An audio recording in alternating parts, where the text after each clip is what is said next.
Halo semuanya, kembali lagi di podcast Six Generation. Nah, teman-teman semuanya, kembali lagi nih bersama aku Taufik di sini. Semoga teman-teman di rumah yang lagi ngedengerin podcast ini tetap sehat dan semangat selalu ya. Tapi teman-teman, ada yang beda loh sama partner aku kali ini. Kalau kemarin kan aku sama Cindy ya berdua di sini. Tapi sekarang aku punya partner baru. Kira-kira siapa ya? Halo teteh yang di sana, kenalan yuk.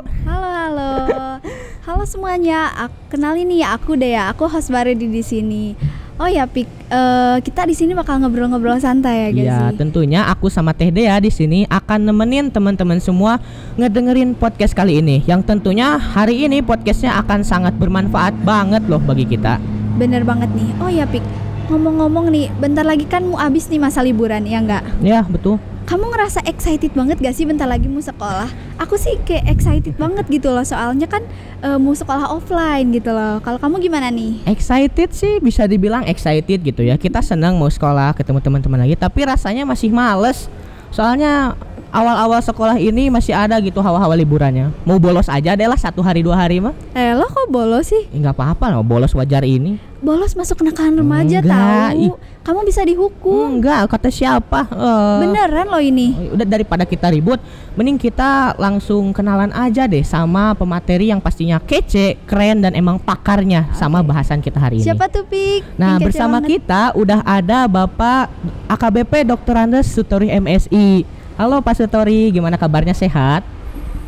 Alhamdulillah, bismillahirrahmanirrahim. Assalamualaikum warahmatullahi wabarakatuh. Gimana Dea, Topik kabarnya? Waalaikumsalam, alhamdulillah sehat juga Pak. Enak banget ya suaranya Bapak. Adem banget ya, kayak lagi vibes ceramah gitu. Aduh, mantap banget. Nah teman-teman, Pak Sutori ini adalah sebagai Kasat Binmas Polrestabes Bandung. Nah, sebelum menjabat sebagai Kasat Binmas Polrestabes Bandung, Pak Sutori juga sempat menjabat sebagai Kasat Sabara Polrestabes Bandung ya Pak. Sebagai Kapolsek Cibenying Kaler juga ya.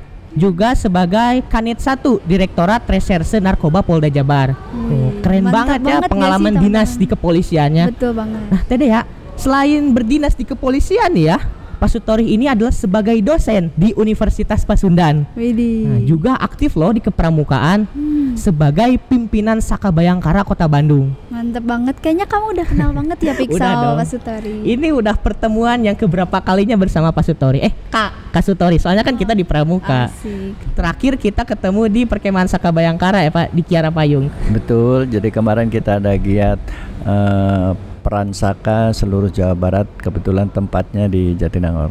Semoga kita ketemu lagi ya Pak di event-event selanjutnya. Insya Allah. Amin. Nah, ngomong-ngomong tentang yang udah dikenalin Taufik tadi nih Pak, tadi aku sempat dengar Bapak itu dari Kasat Binmas. Boleh ceritain sedikit dong Pak tentang apa itu Kasat Binmas? Baik, ada perlu diketahui di dalam kepolisian itu ada beberapa fungsi di bidang operasional. Contohnya salah satunya adalah fungsi reserse. Jadi fungsi reserse itu tugasnya untuk menangkap pelaku kejahatan. Terus ada fungsi intel untuk melihat, memata-matai, dan ada juga fungsi lantas untuk mengatur lalu lintas. Jadi kalau ada misalnya di jalan tidak pakai helm, tidak punya SIM, terus ada polisi itu. Polisi itu biasanya polisi lalu lintas. Juga ada polisi sabara atau samapta. Dan saya kebetulan fungsi Bimas. Jadi Bimas itu adalah salah satu fungsi pembinaan kepada masyarakat. Jadi kami tepat sekali SMA 6 ini mengundang kami untuk memberikan pembinaan kepada para pelajar. Jadi memang salah satu tugas pokok kami adalah pembinaan kepada para pelajar. Jadi saya ucapkan terima kasih ke Dea ya sama Topik yang mengundang kami di momen yang sangat istimewa ini. Sama-sama Bapak. Kita akan berbagi ilmu ya teman-teman di sini, yang tentunya ilmu ini akan bermanfaat banget buat kehidupan kita. Sama narasumber yang kece banget, keren banget, expert banget nih di bidangnya. Iya Pak. Bicara tentang Satbinmas ya Pak, otomatis ke pembinaan masyarakat ya Pak.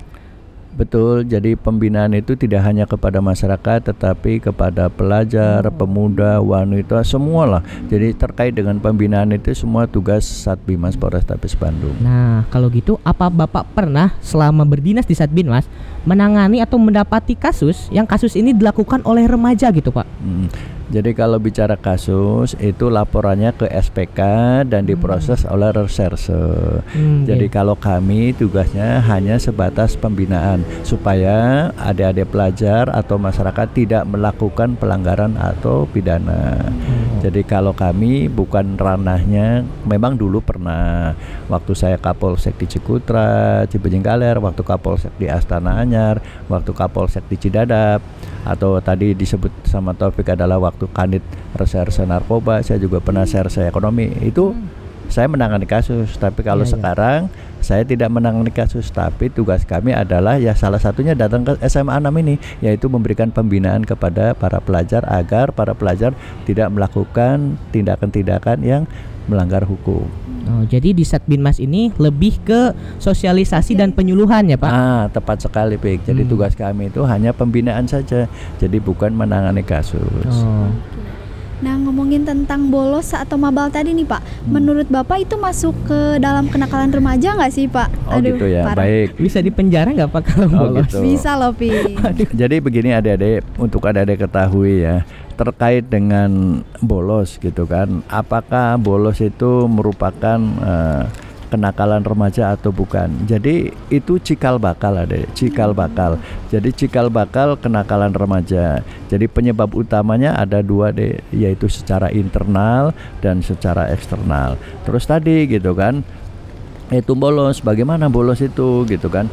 Yang pertama orang itu yang pertama melakukan nyontek dulu lah ya, sebelum bolos itu mereka nyontek nih, misalnya ada ujian atau ulangan, nah mereka nyontek. Nah nyontek ini merupakan awal cikal bakal yaitu kenakalan remaja. Jadi nyontek. Terus yang kedua tidak buat PR. Jadi kalau nyontek tidak buat PR atau tadi bolos sekolah, itu adalah kenakalan murni yang dilakukan oleh para pelajar.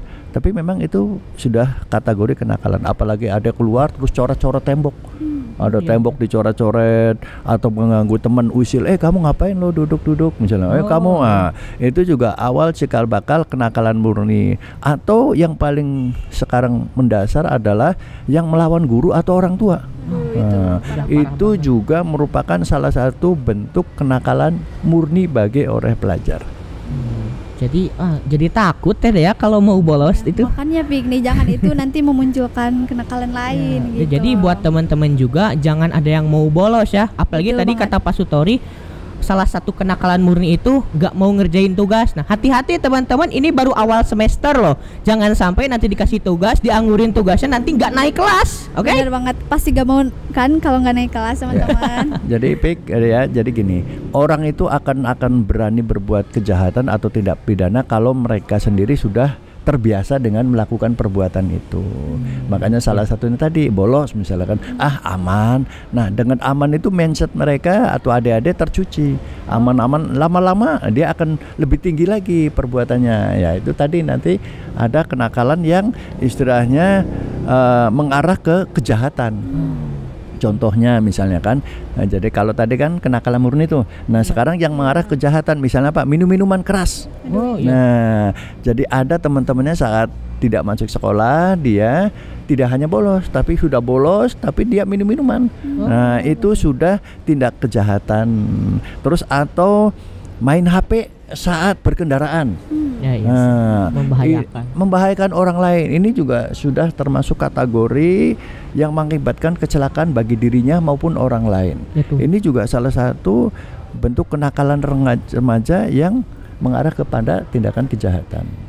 Tadi udah disebutin ya, ada beberapa contohnya kenakalan remaja. Nah, menurut Bapak sendiri, apa sih definisi kenakalan remaja itu? Oh gitu ya. Jadi adik-adik perlu ketahui, jadi definisi kenakalan remaja itu luas sekali, tergantung sudut pandang dan pandangan para pakar. Tapi saya saat ini akan membacakan ya, atau akan menjelaskan tentang kenakalan remaja itu apa sih definisinya gitu. Jadi kenakalan remaja itu merupakan perilaku atau perbuatan yang melanggar etika atau aturan hukum yang menyimpang dari aturan atau norma yang berlaku yang dilakukan oleh remaja, di mana perilaku atau perbuatannya itu dapat mengganggu ketertiban umum yang sudah barang tentu merugikan dirinya sendiri maupun orang lain. itu pengertian kenakalan remaja, atau bisa saja kenakalan remaja adalah perbuatan yang melanggar norma atau aturan hukum dalam masyarakat yang dilakukan pada usia remaja atau transisi masa anak-anak dan dewasa. Itu pengertian kenakalan remaja, Pik. Ya, Jadi, dia ya. Iya, melanggar norma gitu ya teman-teman. Betul. Terus usia remaja sendiri ini Pak di kisaran berapa nih kira-kira? Ya, jadi ada remaja itu misalnya contoh nih, adik-adik misalnya waktu anak-anak atau waktu masih SD, nah terus kan itu masih anak-anak lah. Nanti remaja itu dari SMP mau menginjak ke SMA, itu. Ada juga remaja dewasa, yaitu siapa? Yaitu mahasiswa itu remaja yang sudah menginjak dewasa. Jadi remaja itu ya tadi anak-anak SMA, SMP yang mau masuk SMA. Kita ya Mas itu remaja. Itu masa remaja, makanya gunakan masa remaja itu dengan penuh inovasi. Sekarang nih Taufik misalkan dia ini kan terobosan kreatif yang insya Allah ke depan kalau menjadi pegawai itu akan mudah. Karena apa? Karena sudah terbiasa. Karena orang yang sukses itu adalah tergantung prosesnya. Jadi kalau prosesnya itu main-main, nanti hasilnya juga tidak akan sukses. Jadi kalau pengen sukses itu tergantung saat ini. Jadi kalau saat ini misalnya dia sama Taufik sudah punya inovasi nih, terobosan kreatif mengundang kami untuk dialog interaktif kayak gini. Nah ini kan cikal bakal orang-orang yang sukses gitu. Amin. Apa yang kita tanam itu yang kita tuai. Betul. Itu banget. yang paling penting. Jadi gunakan masa remaja itu dengan hal yang positif. Jangan selagi saya masih muda lah kita ngapain, kita minum-minuman poya-poya. Itu sudah niatnya sudah jahat dan salah, dan jangan harap ke depan akan menjadi orang yang sukses. Jadi pola pikir kita itu harus bukan gimana nanti, tapi nanti mau gimana. Lain kumaha engke, tapi engke rek kumaha bager gitu kan. Itu Pik. Jadi hidup itu harus direncanakan, Pik. Tidak bisa kita nanti saya mau jadi polisi, terus mau jadi, nggak mungkin. Jadi orang itu tergantung perencanaannya. Jadi kalau direncanakan dengan baik, insya Allah hasilnya baik. Tetapi yang direncanakan saja banyak melesetnya, banyak tidak tercapainya, apalagi yang tidak direncanakan. Jadi nanti adik dari sekarang mumpung kelas 1, kelas 2, oh ya Pak saya pengen masuk Akpol, saya pengen tentara misalnya, atau saya pengen pegawai negeri, siapkan dari sekarang, jangan nunggu nanti kelas 3 terlambat. Terlambat. Persiapan, betul, Pak. Terlambat. Jadi kalau kita berpikir nanti kalau kelas 3 baru kita mengarah ke kuliah di Unpad, ITB, terlambat.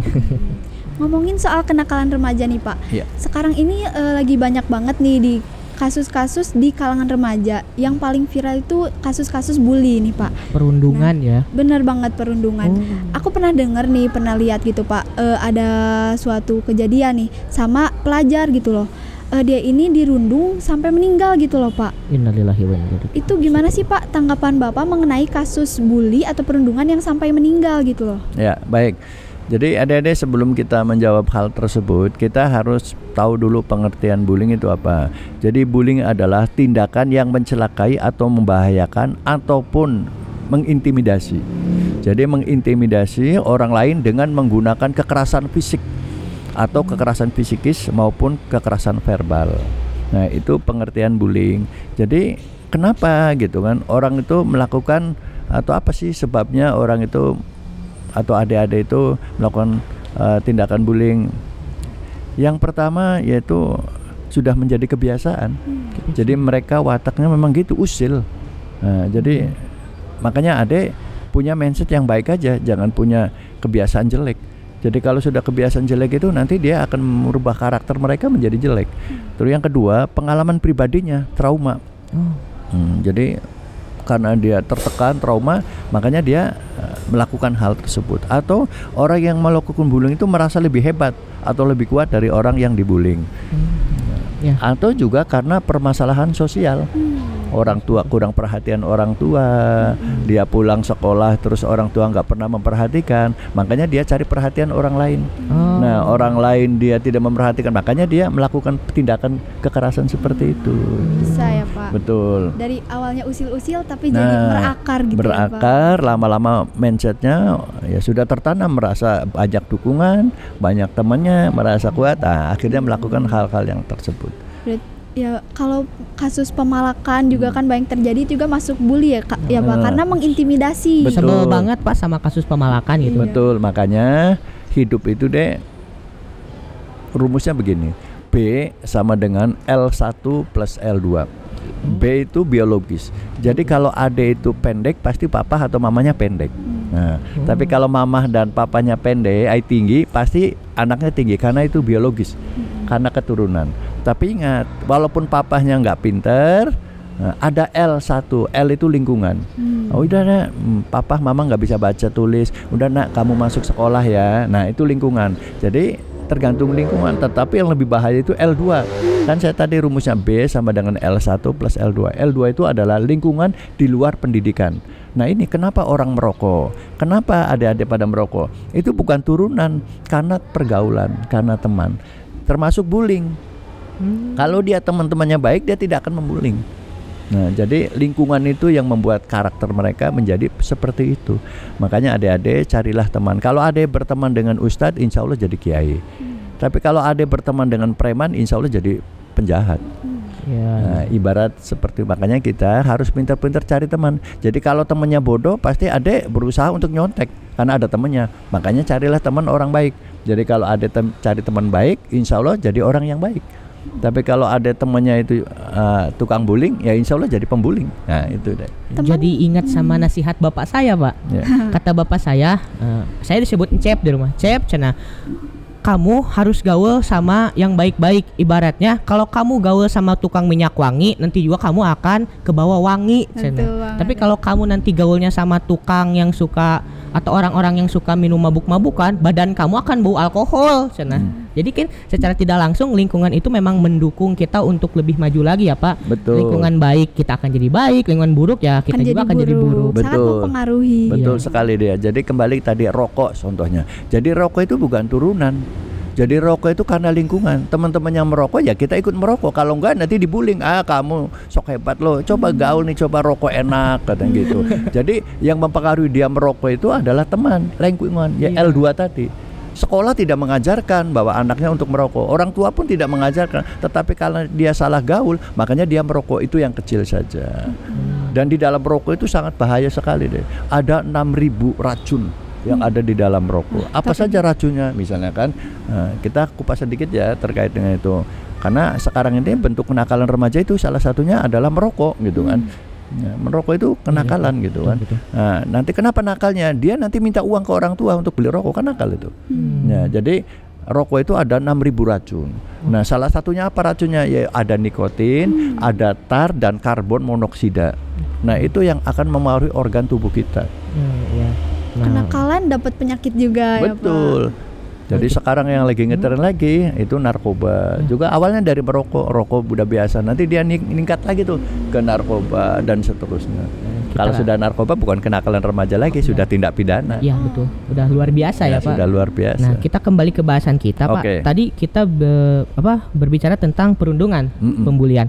Nah kadang dalam setiap kasus yang mungkin diangkat gitu ya ke pemberitaan, hasil penyelidikannya itu si pelaku ini berkata, "Dah saya mah heureuy Pak, aku mah bercanda."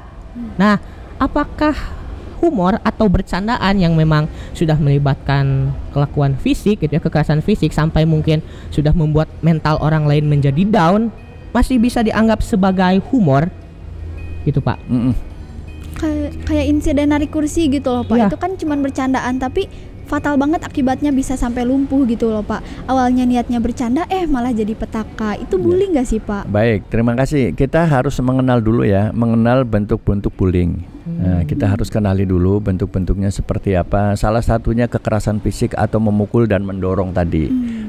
Jadi memukul, mendorong, misalnya terus menarik meja tadi kan, terus dia terjatuh gitu kan. Padahal tadi niatnya dia iseng. Nah itu salah satu bentuk bullying. Jadi bisa dikategorikan itu. Atau misalnya kekerasan dengan verbal, misalnya membentak dan lain sebagainya. Dan itu juga termasuk ya salah satu. Atau bullying melalui media sosial, melalui HP. Kamu jelek, kamu bodoh, kamu idiot, misalnya kan di WA. Nah itu juga salah satu bentuk akhirnya membuat dia minder. Nah itu nggak boleh gitu. Terus atau kekerasan psikis, misalnya memusuhi, kamu pendek deh. Kamu nyebelin deh, sakit hati ya Pak. Sakit hati. Nah itu bentuk-bentuk bullying yang kita harus tahu deh. Jadi terus bagaimana? nanti ya tergantung proses hukum tadi. Jadi kalau seandainya dia itu sudah melakukan sampai cedera tadi gitu kan atau menjadi luka, nanti biar polisi melakukan penyidikan. Jadi nanti kalau unsur-unsurnya itu terpenuhi bahwa dia melakukan kekerasan, saksinya ada gitu kan, terus barang buktinya ada, misalnya apa barang buktinya ya tadi misalnya kursinya gitu kan dan lain sebagainya, nanti olah TKP. Nah baru kalau sudah terpenuhi unsur-unsurnya ya bisa diproses hukum. Kadang kasus yang dianggap kecil tuh berdampaknya besar ya Pak, kayak tadi narik kursi kan jadi lumpuh gitu loh. Harusnya kan kalau mau bercanda itu 2 orang ketawa ya nggak Pik? Kalau 1 orang ketawa kan itu bercanda bertepuk sebelah tangan gitu. Kayak cinta ya Teh. Kok cinta sih? Ya kita cintanya sama dia, dia cintanya sama orang lain gitu. Oh iya, berarti kayak bercanda. Aku bercanda sama kamu tapi aku ketawa sama Pak Sutori, ngetawain kamu lagi. Aduh, diketawain. Nah jadi untuk teman-teman ya, kalau teman-teman yang mau bercanda, ingat harus jaga perasaan teman-temannya semua gitu. Jaga perasaan orang lain. Karena kita belum tentu kan tahu isi hati orang lain itu apakah mereka tertawa atau murung gitu.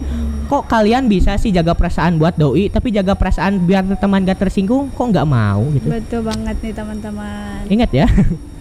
Karena belum tentu semua orang itu bisa nerima bulian dari teman-teman. Nah itu.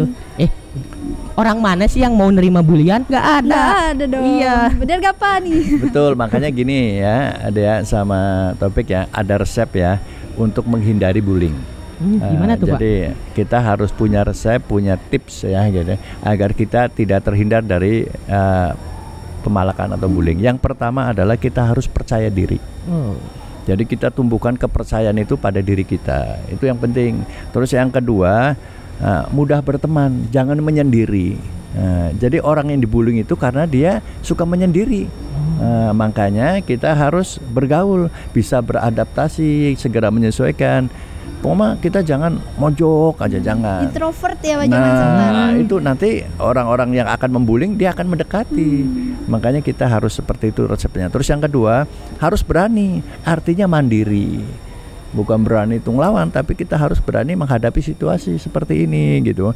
Dan tidak boleh tergantung kepada orang lain atau orang tua. Misalnya contoh nih, dia sekolah diantar papa mama, kan taunya orang yang membullying, dia penakut nih, itu kan sekolah aja ada papa mama, nanti didekatin tuh oleh pelaku bullying tuh, nanti dikerjain, tambahlah dia down. Makanya ada tidak boleh, kalau udah sekolah sudah mandiri saja, nggak usah minta diantar papa mama. Dan yang paling terpenting jangan membanggakan orang tua. Jangan, yang hebat itu harus kita.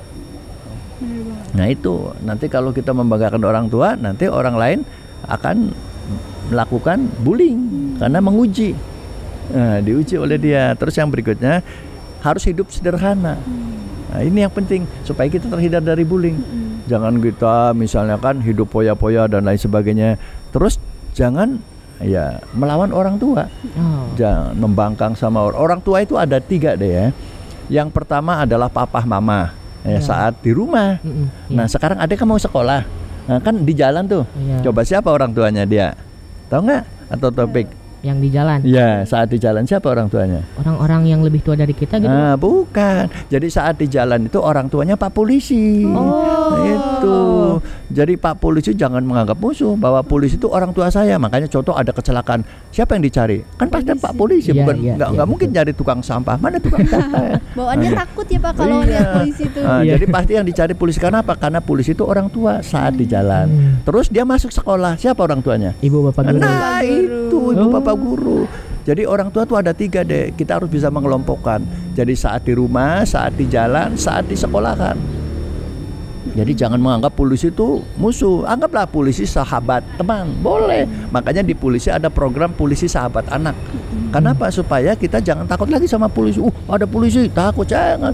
Polisi tenang, itu orang tua saya, gitu. Ada polisi tenang, itu teman saya. Itu kasih tahu teman-temannya ya dia ya. Jadi teman-teman juga jangan takut ya kalau ada polisi di jalan. Bukan gak semua polisi itu nilang ya Pak, tapi polisi itu nilang karena memang kita melakukan kesalahan ya Pak. Nah jadi gini Opik ya, tugas polisi itu sesuai dengan undang-undang sebagai pelindung, pengayom dan pelayan masyarakat. Ya. Jadi polisi itu digaji oleh negara melalui uang rakyat, itu tugasnya melindungi. Jadi kalau ada orang yang terintimidasi, polisi melindungi. Karena Pak sebagai orang tua, terus melayani, kayak Topik ngundang saya ke sini kan. Nah, saya melayani. Karena Topik ngundang, saya datang untuk melayani Topik. Nah, terus memberikan pengayoman. Terus berikutnya tugas yang kedua adalah harkam tibas, memelihara keamanan dan ketertiban, baik keamanan di sekolah maupun halaman dan yang terakhir tadi yaitu penegakan hukum. Jadi penegakan hukum, contoh nih, Opik jalan-jalan tidak pakai helm ditangkap. Nah, tidak hanya itu. Jadi dibina dulu. Topik, kamu kepalanya udah kuat ya. Jadi kalau ini sampai tidak pakai helm, gitu kan? Jadi itu dulu. Enggak Pak, kepala saya mau nggak kuat, ya sudah, kalau nggak kuat pakai helm dong, kan gitu. Jadi helm itu untuk melindungi kepala. Itu Pik. Jadi nih teman-teman, kesimpulan di segmen 1 ini, biar nggak kena bully, teman-teman harus pede, jangan introvert juga nih, bener gak Pik? Betul banget. Sama jangan takut sama polisi, karena polisi itu adalah sahabat masyarakat. Nah, teman-teman semua, balik lagi nih sama kita di sini. Tentunya kita akan masih ngobrol-ngobrol seputar perundungan ya. Nah, tadi di segmen 1 kita udah kenalan sama Pak Sutori ya Tedea. Betul banget. Juga udah ngebahas sedikit apa sih itu pembulian atau perundungannya itu. Nah, tapi Tedea, bicara tentang perundungan, ada loh zaman sekarang, di zaman Gen Z, zilenial, gaya. Pembulian atau perundungan ini naik level. Loh, kok naik level? Gimana ceritanya tuh? Kalau mungkin dalam secara biasanya perundungan ini bisa dilakukan secara langsung gitu ya, orang ke orang. Ini dilakukannya di media sosial. Wah, itu udah, tapi nggak menimbulkan kekerasan kan itu? Memang nggak menimbulkan kekerasan, tapi efek mentalnya itu lebih down loh. Ini yang dinamakan cyberbullying. Aku pernah denger yang kita ngebulinya lewat media sosial kan ya? Iya. Aduh, kayak nyinyir di medsos gitu nggak sih? Kita posting foto nih, tiba-tiba ada yang komen, maaf ya, si hidungnya pesek, hitam, jelek. Astagfirullahaladzim, kan itu mah ya Allah. Atau kurus kayak mayat hidup. Aduh, itu kan teman-teman nggak boleh itu. Nah, kira-kira nih Pak, kasus cyberbullying ini ada hukumannya nggak nih Pak? Baik, dia sama Topik ya. Jadi terkait dengan hukuman untuk sanksi pidana pelaku bullying, itu Pak Polisi dalam ranah penyidikan itu bisa dibawa ke Undang-Undang KUHP, ya kan, atau juga Undang-Undang IT. Tergantung ranah mereka sejauh mana. Nanti Pak Polisi yang akan menentukan pasal-pasal yang dikenakan. Contoh misalnya di dalam pasal 311 KUHP, di situ bisa pencemaran nama baik, bisa dimasukin. Atau tadi yang dia sama Taufik tadi, Undang-Undang IT tadi, bisa dikenakan sanksi pidana, yaitu di Undang-Undang IT, yaitu pasal 45B. Nah, itu bisa nanti diancam hukuman ya lumayan juga gitu kan, yaitu 4 tahun. Wah, aduh. Nanti kalau sudah 4 tahun, dia akan masuk penjara. Ya masa depannya hancur. Harusnya kuliah malah di penjara gitu kan ya Pak. Hukuman 4 tahun.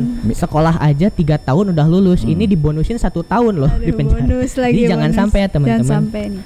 Nah, jadi teman-teman kita ini harus hati-hati ya kalau misalnya mau komen di media sosial, karena tadi ada pidana. Teman-teman bisa kena Undang-Undang ITE atau KUHP. Bener gak sih? Iya, betul banget.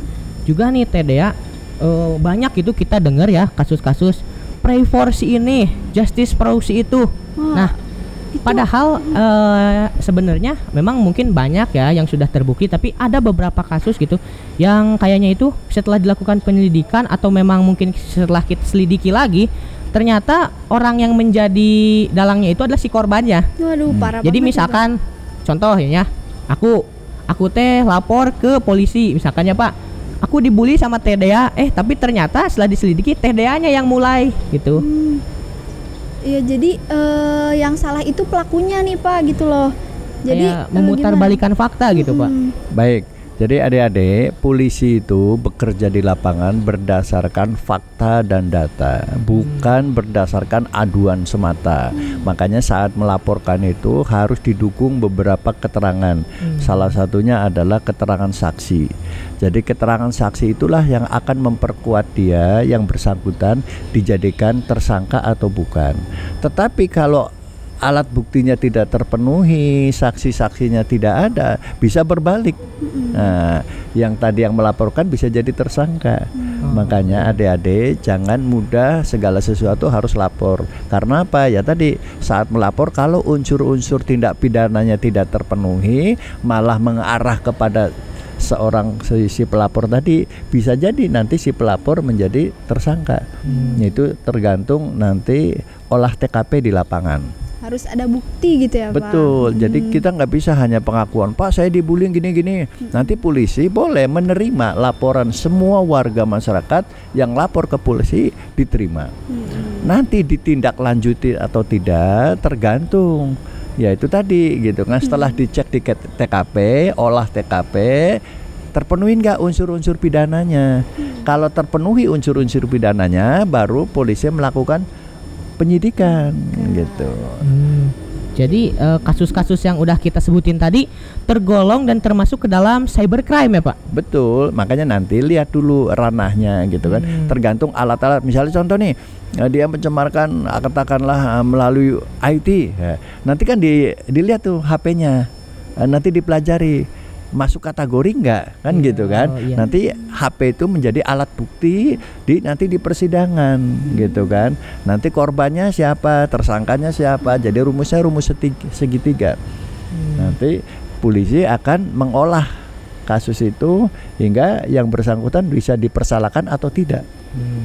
Jadi buat teman-teman yang suka aktif di media sosial, haraplah lebih bijak lagi gitu ya dalam bermedia sosial. Jadi ingat nih podcast yang episode sebelumnya yang sama Nabil, Teh Gabriela sama Gary ya, yang jempolmu harimaumu. Jadi jangan sampai gara-gara ketikan kita di media sosial malah jadi membuat celaka ke kita. Karena apa? Ya karena kita menyinggung perasaan orang lain. Nah tadi ngomongin tentang cyberbully nih Pak. Biasanya nih Pak kan nggak cuman anak sekolah gitu loh, di dunia pekerjaan juga nih. Ada loh, bahkan ini tuh parah banget.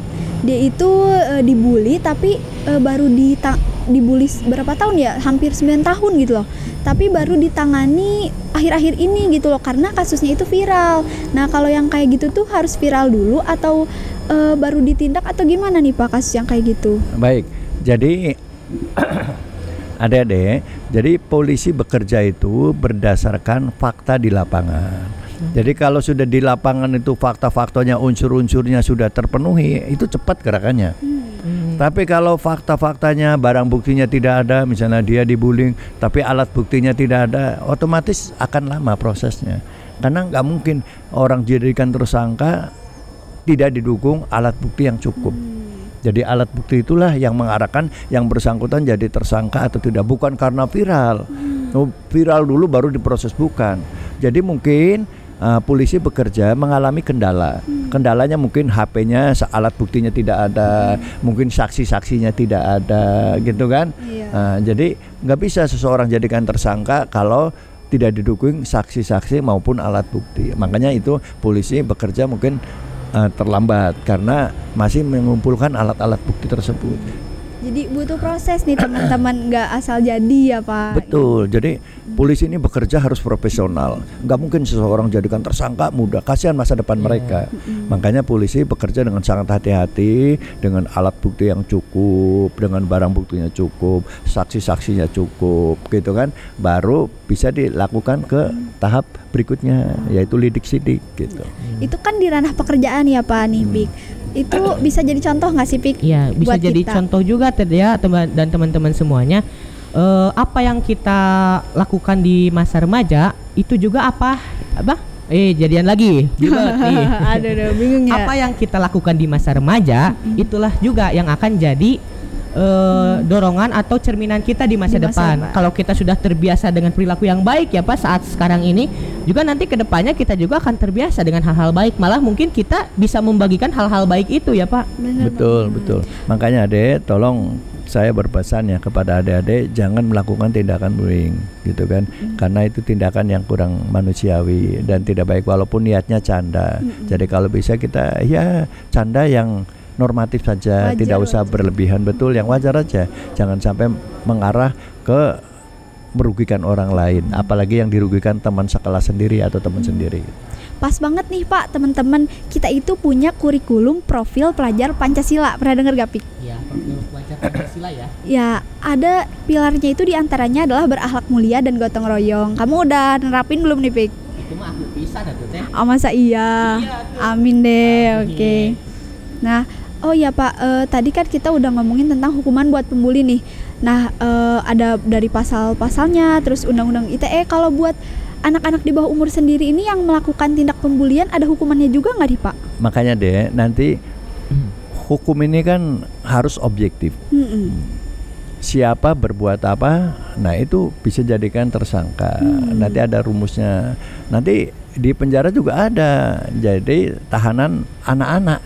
Nanti digabung gitu kan, sama anak-anak. Jadi makanya nanti polisi ini akan bekerja sesuai dengan, kalau memang misalnya cukup dibina oleh orang tuanya, oleh guru, ya selesai. Tapi kalau mau dilanjut, misalnya dia tidak, karena eksesnya akan menjadi panjang, misalnya kan akibat yang ditimbulkan merugikan banyak orang gitu kan. Dan kalau tidak diselesaikan juga dia mungkin susah dibina, misalnya kan. Ya mungkin ya bisa dilanjutkan gitu. Nanti ada penjara untuk khusus anak-anak. Jadi teman-teman harus hati-hati nih, karena teman-teman itu bisa dipenjara juga meskipun teman-teman masih di bawah umur ya Pak. Nah, tadi kan tentang para pembuli nih Pak. Buat korban bulinya sendiri, mereka itu kalau mau melapor kemana sih Pak? Ya, silakan adek melapor, bisa ke polsek terdekat, bisa ke polres terdekat, bisa diantar oleh guru gitu kan. Silakan datang, karena polisi insya Allah pasti melayani masyarakat. Nah cuma tadi saat ada melapor harus ada bukti yang cukup supaya segera ditindaklanjuti, supaya polisi bekerjanya cepat. Tapi kalau hanya lapor terus saksi tidak ada, alat bukti tidak ada, ya pasti polisi bekerjanya lambat gitu kan. Nah tadi harus ada barang bukti yang cukup. Betul. Ya Pak. Nah tapi kalau misalkan kita mau melaporkan satu kasus pembulian, standar kita melapornya itu harus seperti apa Pak? Apakah kita harus melaporkan pembulian yang memang sudah ada unsur kekerasan fisik atau hanya verbal saja Pak? Makanya nanti kalau masalah lapor saja, nanti polisi yang akan memilah-milah gitu. Jadi kan? Lapor dulu aja. Betul. Ya Pak? Kan untuk apa? Satu untuk pembelajaran, untuk efek jerah. Jadi lapor polisi kan tidak harus dipidana. Kan bisa aja dia menjadi istilahnya biar dia kapok, efek pembelajaran. Oh ya Pak, saya takut setelah dipanggil polisi akhirnya shock, dia akhirnya menjadi orang baik. Jadi dipanggil atau diproses hukum itu tidak harus ditahan, mungkin dengan cara diskusi atau diselesaikan secara kekeluargaan tapi disaksikan oleh aparat kepolisian bisa. Jadi nanti tergantung. Ada nggak sih Pak tips dari Bapak buat korban-korban, kan biasanya ada tuh Pak yang takut ngelapor karena diancam sama pelakunya gitu loh Pak. Ya, makanya Ade harus bermain cantik. Jadi kalau lapor, Ade minta didampingi oleh orang tua, oleh guru, ceritakan. Nanti apakah guru bisa menyelesaikan enggak? Jangan sampai guru tersinggung. Lapor dulu ke guru, Bu Guru, Pak Guru, kami digini-gini. Nanti biar guru yang akan membina. Pak, bagaimana kalau pelakunya itu orang luar, tidak satu sekolah, misalnya dari sekolah lain, misalnya kan? Nah, boleh Ade lapor ke Pak Polisi terdekat. Misalnya sekarang di Cicendo nih, ya kan di samping kiri ada Polsek Cicendo. Datang aja ke Polsek Cicendo. Pak, saya sekolah di SMA A, misalnya kan. Saya mau melaporkan karena saya selalu dibuling nih oleh SMA C, misalnya kan. Kebetulan TKP-nya di sini, ini barang buktinya teman saya yang merekam gitu kan. Dan ini saksinya saat dibuling dia mengetahui, kan gitu kan. Nanti baru polisi memanggil gitu kan. Nanti panggil orang tuanya, nanti duduk bareng, nanti dimusyawarahkan. Kalau tidak ada titik temu, terus ini tetap ini, ya baru proses hukum berjalan. Yang penting kita harus berani dulu melapor. Betul. Ya Pak, jangan takut-takut nih. Nah, buat teman-teman nih yang takut buat ngelapor, ada tips nih.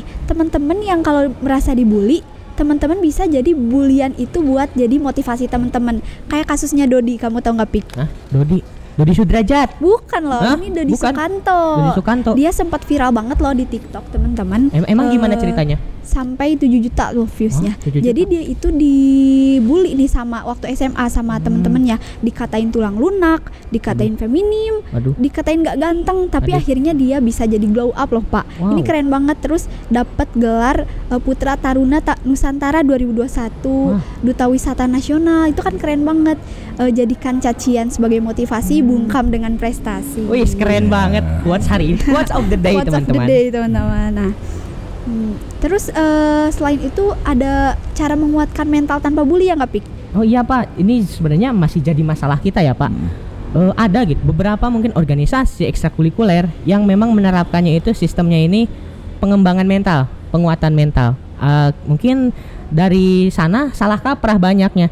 Sampai mungkin kita mendengar banyak berita siswa SMA mengikuti diklat ekskul berakhir kritis di rumah sakit. Nah, sampai kan ada kayak gitu ya Pak. Setelah diselidiki mungkin kasusnya ternyata ada unsur kekerasan dari para kakak-kakaknya. Nah, yang jadi pertanyaan saya, penguatan mental itu memanglah sangat penting.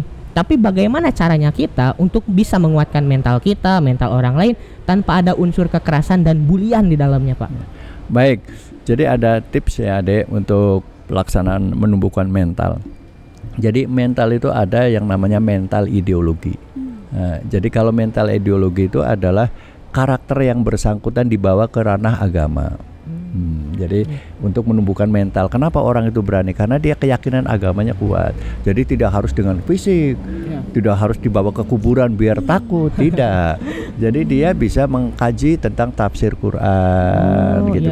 Terus dia diajak sholat karena dia tidak pernah sholat. Nah, kenapa terjadi penyimpangan tadi? Misalkan kok harus mentalnya ranahnya ke A, kok jadi ke B. Nah, berarti di situ ada istilahnya kurang pengawasan dari gurunya atau seniornya. Jadi panitianya itu atau yang penyelenggaranya itu mungkin lengah. Jadi makanya harus ada namanya waskat. Waskat itu adalah pengawasan melekat. Jadi siapa berbuat apa, bertanggung jawab kepada siapa harus jelas. Jadi kalau ada senior lain masuk tanpa pengawasan, tanpa itu ya pasti melakukan tindakan yang tadi, kekerasan tadi. Jadi kita harus tahu siapa berbuat apa, bertanggung jawab kepada siapa, supaya kita terkontrol kegiatan itu, supaya tidak ada penyimpangan gitu. Jadi makanya panitia itu tidak gampang. Jadi carilah orang-orang yang idealis, yang perlu wawasan kebangsaan yang tinggi. Jadi teman-teman ini tadi betul ya, karena tadi harus ada pengawasan, dan ini juga jadi bahan evaluasi untuk kita ya. Nah, buat teman-teman yang khawatir, aku mau ikut ekskul di SMA 6, aman gak ya ekskulnya? Tenang teman-teman, ekskul di SMA 6 ini gak ada yang namanya bullying club. Karena apa? Setiap kegiatan ekstrakurikuler di SMA Negeri 6 Bandung sudah berkoordinasi dengan pihak sekolah, terutama pihak kesiswaan. Jadi teman-teman gak usah takut, gak usah ragu. Kalau mau masuk ekskul, ikut aja nggak apa-apa, sebagai ajang pengembangan minat dan bakat. Betul banget. Jadi jangan pernah takut teman-teman. Kalau masuk aja, karena kita di sini baik-baik, yang friendly. Gak ada senioritas. Nah, terakhir nih Pak, di segmen 2 ada Q&A dari teman kita nih Pak. Ini gimana nih Pak, kalau misalnya dia itu nanti mau ngelamar kerja, tapi dia punya catatan kriminal nih Pak. Nah kan mau ngelamar kerja butuh SKCK tuh Pak. Kira-kira nih Pak, di SKCK ini catatan kriminalnya bisa dihapus atau enggak nih Pak? Baik deh. Jadi kalau catatan itu kan tidak bisa dihapus deh, karena dia sudah masuk ke jaringan komputer, sudah online, jadi akan sulit dihapus. Makanya kita jangan melakukan tindak pidana. Usahakan gitu. Karena apa? Karena kalau sudah tercatat akan susah. Bagaimana Pak kalau kita sudah dihukum? Ya udah, kita solusinya tidak bisa menjadi aparat negara. Ya mungkin ya wira swasta sendiri. Karena apa ya? Karena tadi susah dihapus, tidak bisa gitu. Jadi karena sudah, kecuali undang-undangnya berubah baru. Tapi kalau masih undang-undangnya seperti ini, tetap nggak bisa dihapus. Jadi kalau dia pengen jadi polisi ya otomatis nggak bisa. Tentara apalagi pegawai negeri mau kerja di pabrik aja harus ada SKCK. Sedangkan dia sudah tercatat di situ. Makanya tolong jangan bermain-main dengan pidana, apalagi ya bullying. Jadi teman-teman harus hati-hati nih, karena kalau udah ada catatan kriminal gak bisa dihapus gitu loh ya. Jadi intinya kita semua harus mencintai diri kita. Kok kita bisa sih mencintai orang yang gak cinta sama kita, tapi kita malah gak mencintai diri kita untuk masa depan ya. Jangan kayak gitu teman-teman. Oke teman-teman, balik lagi nih. Dari segmen 1 sampai segmen 2 kita udah bahas tentang kasus bully, kasus kekerasan, yang tujuannya itu biar kita nggak melakukan bully atau kekerasan itu. Nah, ini tuh selaras banget sama konsep sekolah ramah anak yang anti kekerasan. Betul. Ngomong-ngomong nih Pak, pernah denger gak sih Pak konsep sekolah ramah anak? Gimana sih tanggapan Bapak tentang hal ini? Baik, ini terobosan kreatif yang sangat mulia dan baik sekali. Jadi kalau memang sekolah sudah memberikan gagasan seperti itu, kami dari jajaran kepolisian otomatis akan mendukung sepenuhnya. Karena ini adalah terobosan yang bisa mempengaruhi kepribadian anak agar diarahkan anak itu menjadi orang yang lebih baik di kemudian hari. Betul. Jadi untuk lebih baik dan anti kekerasan juga ya Pak. Nah, diharapkan seperti itu. Jangan sampai kita menjadi anak yang selalu dengan kekerasan. Tapilah anak yang penuh dengan senyum, ramah. Betul banget. Nah, jadi teman-teman, di sekolah ramah anak ini adalah suatu program yang mengutamakan hak-hak anak. Hak-hak anak diantaranya itu adalah hak untuk bermain, hak untuk mendapatkan pendidikan, dan juga hak untuk mendapatkan perlindungan dari apa? Ya seperti tadi, dari kasus-kasus perundungan misalnya. Kita berhak loh mendapatkan perlindungan dari lingkungan masyarakat, juga dari pihak-pihak berwenang ya tentunya untuk menangani kasus-kasus itu.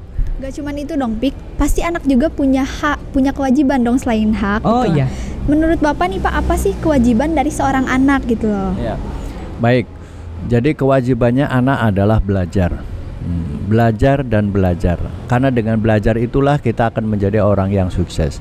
Karena segala sesuatu nggak mungkin berhasil tanpa kita pelajari, tanpa kita belajar. Jadi kewajiban seorang anak adalah belajar. Belajar itu ya penting, teman-teman. ya, teman-teman, belajar itu penting. Nah, untung banget nih teman-teman di SMA 6 Bandung ini udah menerapkan sekolah ramah anak, sekolah anti kekerasan. Kita nih Pik, aku senior kamu kan? Yes. Ada Slack gak nih? Enggak dong. Kita yang ada friendly. Aku sama Tede ya, sama kakak kelas yang lain friendly kok, ramah-ramah. Aman-aman aja ya, Iya. aman-aman aja. Kita jadi partner nih, Bang. Enggak ada yang namanya senioritas. Enggak ada teman-teman. Terus kita juga bisa diskusi sama guru loh Pak di sini di Iya. luar jam pelajaran. Di luar mungkin kita kalau di kelas ya kita tanya jawabnya tentang materi pelajaran.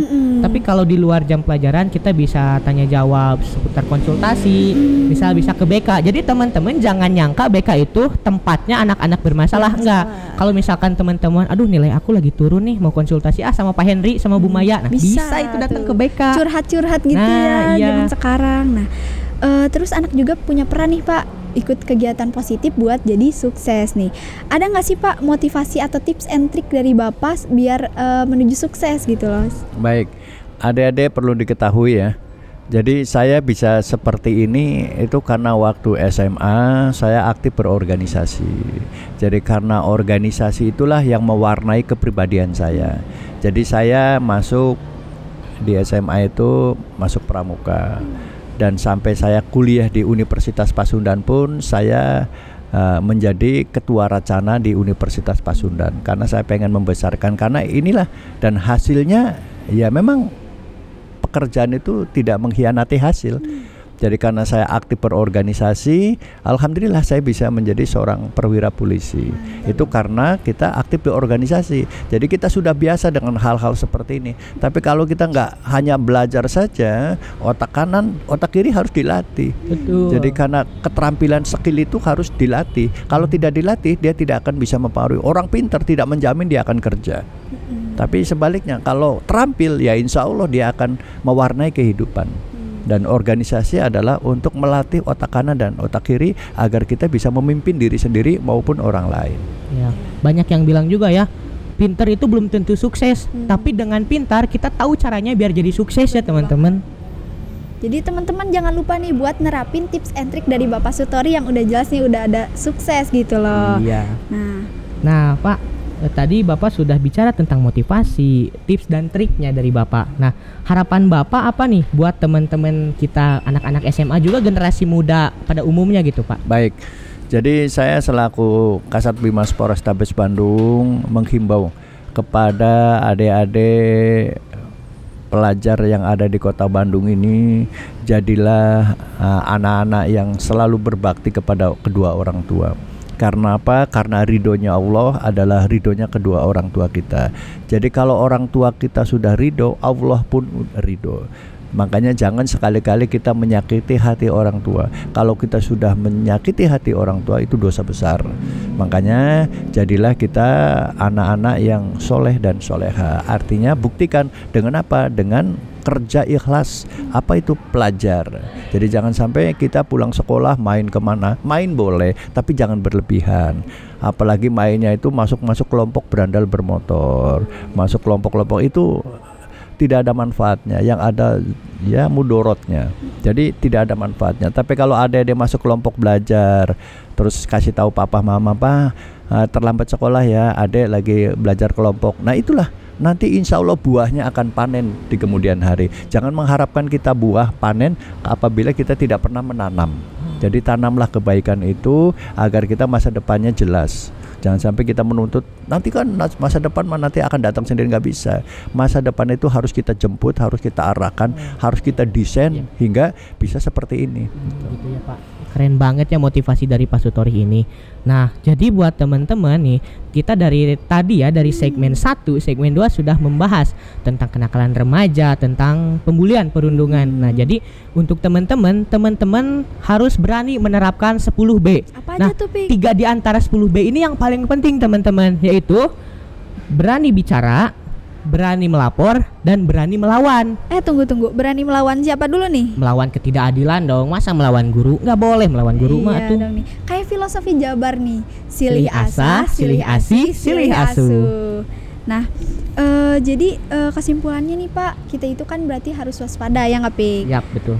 Terus jangan takut nih kita belajar di SMA 6, karena di SMA 6 ini udah sekolah yang ramah anak. Bener gak, Pik? Ya, kita nambah dari TDA tadi ya, kita memang harus waspada. Selain kita harus waspada agar tidak menjadi korban tindak laku kejahatan, kita juga harus waspada. Supaya apa? Supaya tidak menjadi pelaku dari tindak kejahatan itu. Juga benar tadi kata Teh Dea, SMA 6 adalah sekolah yang ramah anak. Jadi buat teman-teman, apalagi adik-adik kelas 10 nih yang baru masuk, jangan khawatir, jangan takut, jangan bimbang buat belajar di SMA 6 Bandung. Karena apa? SMA Negeri 6 Bandung sudah menerapkan pola sekolah ramah anak. Jadi nggak ada tuh yang namanya bullying, klub kekerasan, anti lah. Apalagi ekskulnya keren-keren nih, salah satunya Suwarna ya gak sih? Teman-teman bisa masuk, gak ada senioritas, seru banget gak sih? Nah, nggak kerasa nih Pak ya, kita udah banyak banget nih ngobrol-ngobrol, udah dapat insight baru, dapat motivasi dari Bapak. Makasih banget nih Pak udah terima kasih ya Bapak sudah menyempatkan waktunya datang ke sini. Sama-sama, terima kasih Dea. Mudah-mudahan dengan terobosan kreatif ini kita menjadi orang yang lebih sukses di kemudian hari. Dan tolong teruskan, ini kegiatan yang sangat positif untuk menambah wawasan, dan Ade sudah teruji lah kemampuannya dengan bahasa yang kita dialog interaktif ini, dan ini menjadi cikal bakal orang sukses. Jadi orang sukses itu diawali dengan kita sudah berani berbuat, artinya berbuat kebaikan. Jangan takut kata tadi untuk melangkah ke hal yang positif, dan ini merupakan terobosan kreatif yang baru tahu saya. Sekolah-sekolah di kota Bandung ini hanya SMA 6 yang berani mengundang saya dengan acara momen yang sangat istimewa ini bagi saya, dan saya merasa bangga gitu kan bisa berdialog interaktif dengan adik-adik, dan mudah-mudahan ke depan adik-adik juga tidak hanya acara ini, nanti kapan-kapan Ade boleh mengundang kami dengan segmen yang lain gitu. Siap. Saya kira itu saja tambahan dari saya selaku Kasat Bimas Polrestabes Bandung. Siap, terima kasih Bapak atas motivasi Bapak dan arahannya. Juga teman-teman ya, ini sebuah kebanggaan juga ya bagi kita. Kita bisa berinteraksi langsung dengan pihak kepolisian, apalagi pihak kepolisian yang bergerak langsung di bidang masyarakat. Betul banget. Nah, jadi intinya teman-teman semua kita harus tetap menerapkan apa ilmu-ilmu yang sudah kita dapatkan tadi. Karena aku yakin teh ilmu yang kita dapatkan hari ini akan berguna bagi kehidupan kita hari ini, bahkan besok yang belum tentu kita tahu ini akan berguna sekali. Akan berguna ya, nggak sia-sia ya. Iya. Nah, kayaknya teman-teman cukup sampai di sini perbincangan kita. Sampai ketemu lagi di episode berikutnya. Dadah. Dadah.